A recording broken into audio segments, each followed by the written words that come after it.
and a relative newbie compared with many of the people I've been listening to on the mining stuff. I came into it through the International Resource Panel, which is set up by the United Nations Environment Programme. And we did a report on mineral resource governance, which I hope some of you at least will have heard of. And as a follow-up to that, I'm now leading a project for them on financing mining for sustainable development. And that came out of the fact that in our work on mineral resource governance, well, firstly, I was staggered to see the number of civil society groups and organizations that are working for that in various ways. I think at the last count, there were about 90 that we managed to list in our report, and you've got a small proportion of them on your conference, Sarah.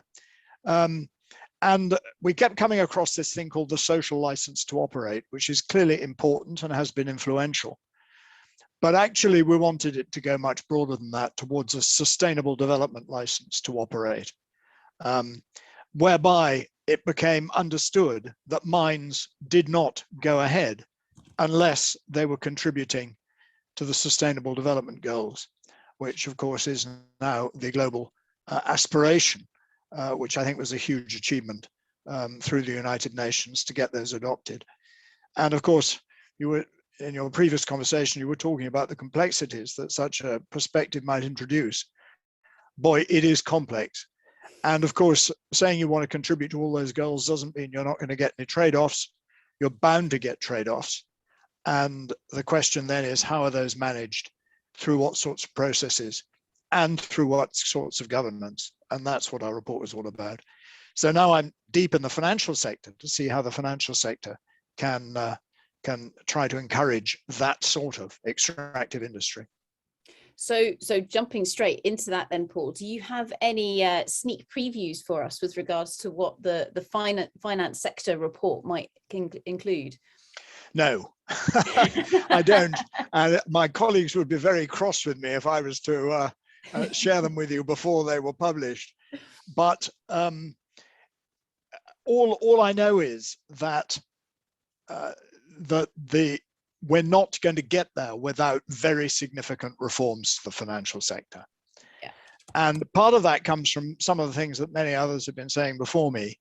I mean, if we take that word externality, which I hate, but which we economists, we always have to use because that's, in Environmental Economics 101, those have to become internalities. And until they are internalities, we will not approach either sustainable development or resolving the environmental crisis. And if they become internalities on the basis of current technologies, that will make minerals more expensive. There's no question of that. They're going to be large extra costs. And then I've been hearing a lot, obviously, about this concept of the just transition. And if the just transition means anything to my Southern colleagues on the International Resource Panel, it means that Southern countries, developing countries in which most of these minerals are mined, or in which many of them are mined, they get to keep a larger proportion of the rents. They get to keep a larger proportion of the rents, and those rents are then used in a responsible way by the national government or by the local community to train the local populations so that they get more of the downstream value added. And when you internalize the externalities, and when you give a larger proportion of the rents to the host countries of the mines, and the mining companies have still got to make a profit, well, then you can see that those exported commodities are going to be much more expensive. And we haven't really begun to, I think, appreciate the implications of all that. In terms of the way our own northern economies, I'm speaking for London, from London, are structured, and the way we are using these minerals and resources.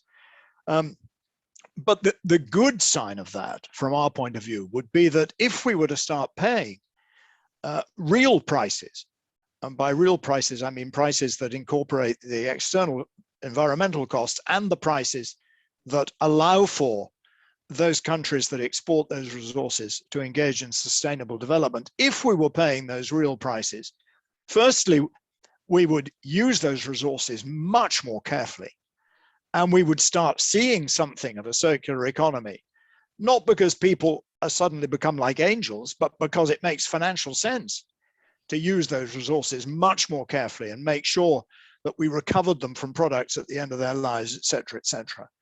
And also, and this would relate a bit to what Estelle was saying just before me, we would reduce our demand. We would reduce our consumption. I mean, the one law of economics, which is very difficult to falsify, I think, is the law of demand, which is that when prices go up, consumption goes down.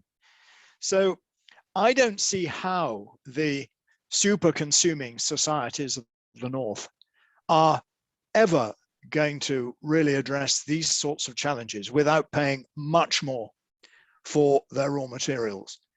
That has huge social implications in those countries, of course, as we're seeing now with the cost of living crisis in the UK and in many other countries because of energy prices. But that, to me, is what the just transition is going to have to grapple with if we're serious about it. So with that, Paul, then, in terms of this change that we need, I mean, this is a massive change. So we need something to break, or something to be disrupted, or something to evolve. How do we make this happen? Well, I mean, at the moment, there is no obvious political route to making this happen. This isn't a political platform in any developed country that I know of that is going to stand any chance of getting elected. I think the one glimmer of practical politics in that direction that I can see is the discussion that's going on in the European Union at the moment about a carbon border adjustment mechanism, whereby we recognize that carbon has to have a price. And if carbon has to have a price, then all these other externalities that go along with mining have to have a price. And that price has to be paid. And the European Union has accepted that that price has to be paid for carbon, at least. And it's going to ensure that if it imports those commodities, it needs then to charge the carbon price. And the big question then, which the European Union has not yet grappled with, is who gets the money from charging for the carbon price? Because ideally, that money ought to go back to the exporting country in order to enable them to start producing those goods and services in a much more sustainable way. And you begin then to start seeing some financial flows that can start to break this vicious cycle of the race to the bottom, producing global commodities as cheaply as possible in order to be as competitive as possible. And then we know where that leads. It leads to tailings dams that bust and all that kind of stuff. So that's a way in which I can imagine that might happen. And I hope it becomes a more practical proposition than it is at the moment. But you're quite right. These are huge, huge issues. Again, the hope is, and this picks up a bit on what some of the things that Guy Winter was saying. He was singing the praises of offshore wind in the UK. What he didn't say was that in the beginning, when we first invested in offshore wind, when the government first set out those contracts for differences, it was eye-wateringly expensive. Those first contracts for differences went for £150 a megawatt hour. And it was only by putting those first offshore wind turbines in the sea and learning how to do it that we managed to get the costs down. And we need to go through that kind of innovation and technological process in exactly the same way with all the other environmentally destructive things that we do. So If we were to use a contract for difference, it would be possible for a large market. Again, the UK wouldn't be big enough for this, but the EU could. It could issue contracts for difference for cobalt that was mined in a socially sustainable and responsible way with proper verification mechanisms. And then it would say it would pay whatever it would be.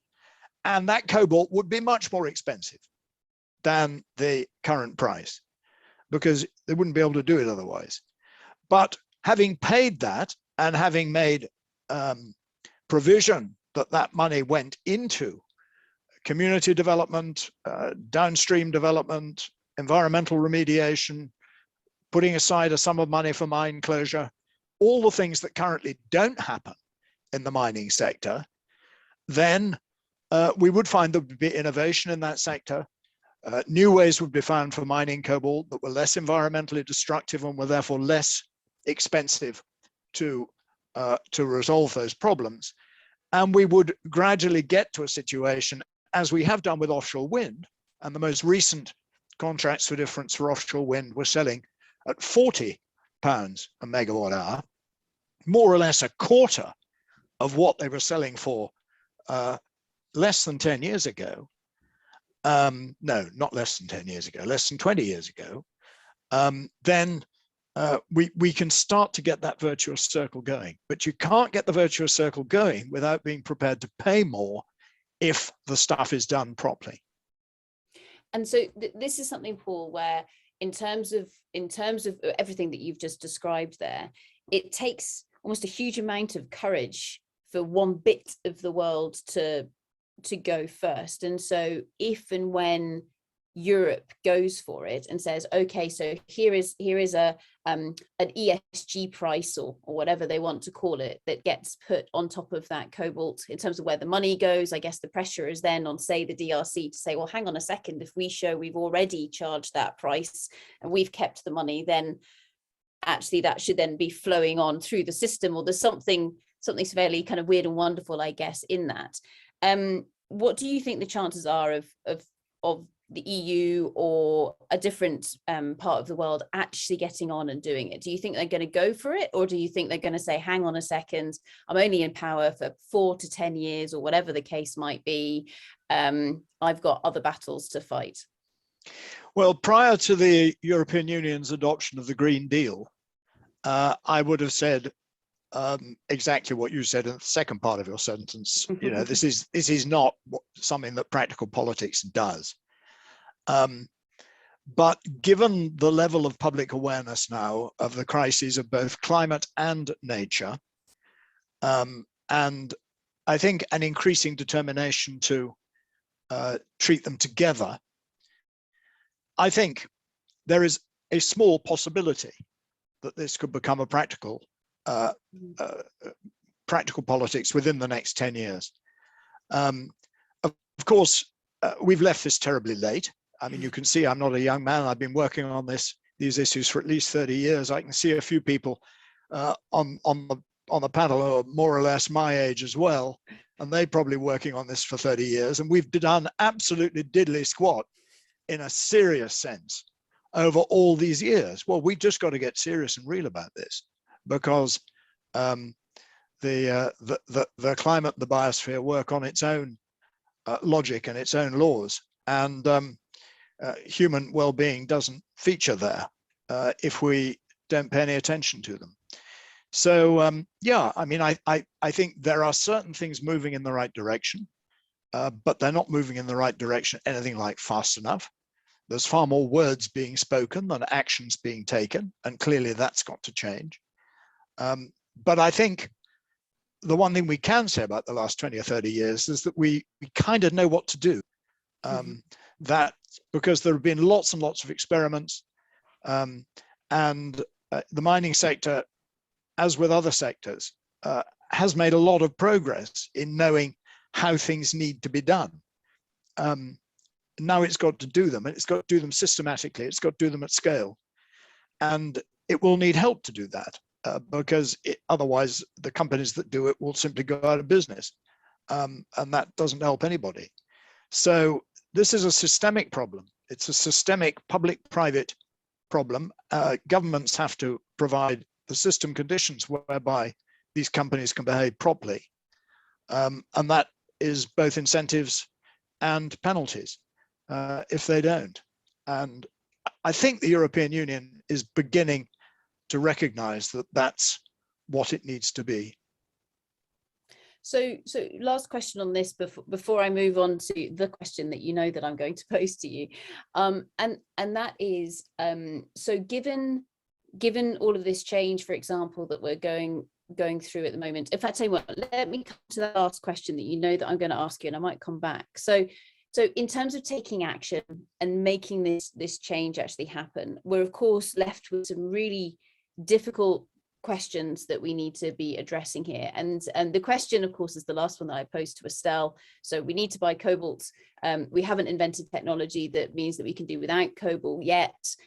Assuming that there's no middle ground which we can go for, do we buy that cobalt from deep sea mining or from the 9-year-old? Of course, we are absolutely not condoning any of the child labor, etc., that this question may be insinuating, but it's an exercise in critical thought. So Paul, if you were stuck with that hard decision to make, which way would you go? Would you go with 9-year-old or would you go with deep sea mining? Yeah, well, as with all these questions, first, and this is something you said, these are choices that no one should have to make, and that it's a system problem, and we need to change the system. That means that those are the only two choices. So that's the first thing, to get the determination that that is not an acceptable binary choice that human societies should need to make. But that's clearly doesn't solve your short-term cobalt problem. I thought Estelle's answer to that question was great, because she recognized if you're taking it down to an individual level, a person-to-person level, here I am, I need to buy cobalt, and I've got this choice. What do? I do have the option of making that 9-year-old's life better than it currently is. If I can actually find the 9-year-old, I can go off and make arrangements that will improve that. And I think Estelle said a lot of very good things, which is that the 9-year-old is probably an intelligent person who has taken the best possible option in their social conditions for them. And therefore, not to buy it from the 9-year-old would mean that probably the 9-year-old is worse off than they would otherwise be. But obviously, she then went on to say that both the companies and the governments have a responsibility to make sure that those are not the only options for that 9-year-old. And I would choose that rather than the deep sea stuff, because I come from the environmental community. I was a co-chair of the UNEP's Global Environment Outlook, which had a look in great detail at what we know about the oceans. And what I absolutely know is that we do not know enough about the oceans to get into deep sea mining in anything except an absolutely catastrophic way environmentally.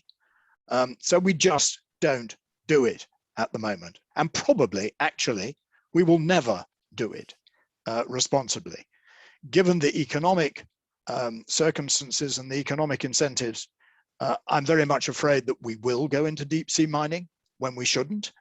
And that, of course, will only add to the environmental catastrophes which humanity is going to be facing over the course of the next century, 2 or 3, which in terms of my life is a very long time.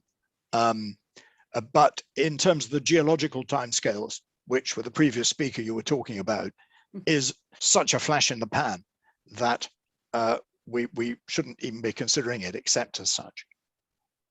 Great, thank you very much for that, Paul, and thank you for addressing the question as well. So the final question before I then bring in the rest of the panel is around the perception of society with regards to mining. And I didn't really mean to focus in on Europe, but there's an awful lot of discussion around this at the moment within Europe. There are lots of anti-mining groups that believe that no mining should happen at all, that everything should be happening, we should be recycling everything, etc. Now, obviously, in order for us to be able to go through this energy transition, we need more stock we need durables, as it was put earlier on today. In order for us to make this step change, it requires, say, governments to actually pile a lot of funds into this system in order to be able to make sure that that cobalt is responsible. Is society going to let us do it? Or is society so anti-mining that there will be utter uproar if we try and invest money in those areas to make a step change? What do you think? Well, I mean, there will be utter uproar because I'm afraid mines have got a very bad name. They've got a very bad name because miners have not mined sustainably, socially, economically, and environmentally. And communities currently know that if a mine comes anywhere near them, they're going to be screwed. And there are many, many examples around the world where that is happening right now. So, you know, I'm not in a position to be able to say, you know, we should open our arms to mines and say, yes, please, because I'm quite certain if I was living in the country, minding my own business, and suddenly a massive, great open cast mine was to come on my back door, I wouldn't be at all happy. So we've got to find ways of mining that don't get those sorts of problems. I mean, as with so many of these environmental problems, we haven't actually tried to do that very hard. We have tended to still operate mines in a kind of least cost, least financial cost kind of way in order to get the cheapest commodities possible. That's how we farm. That's how we mine. That's how we extract things from the natural world. That's kind of what we do. And we've got to stop doing it like that. We've got to start paying the real costs. So I absolutely agree with you that if we want an energy transition, especially if we want to go on consuming the quantities of energy which rich societies currently consume, boy, we need this stuff and we need it badly. There's absolutely not enough in circulation at the moment, even with 100% recycling. And we know with many of these minerals, we're going to be a long way short of 100% recycling for a very long time. I mean, many of these critical minerals, they're what, 2, 3, 4% recycling if we're lucky. So we've got a lot of work to do there, but we're going to need lots of these minerals. And in order to persuade societies to allow those minerals to be extracted, the mining community is going to have to step up to the plate. Again, there are good miners or relatively good miners and some very bad miners. And there needs to be a process where the relatively good miners get better and better, and the relatively bad miners either catch up with them or go out of business. Brilliant. So with that, thank you so much, Paul. Absolutely brilliant. As always, thank you very much for adding into our conversation here today. Round of applause, everybody, for the fantastic Paul. Brilliant.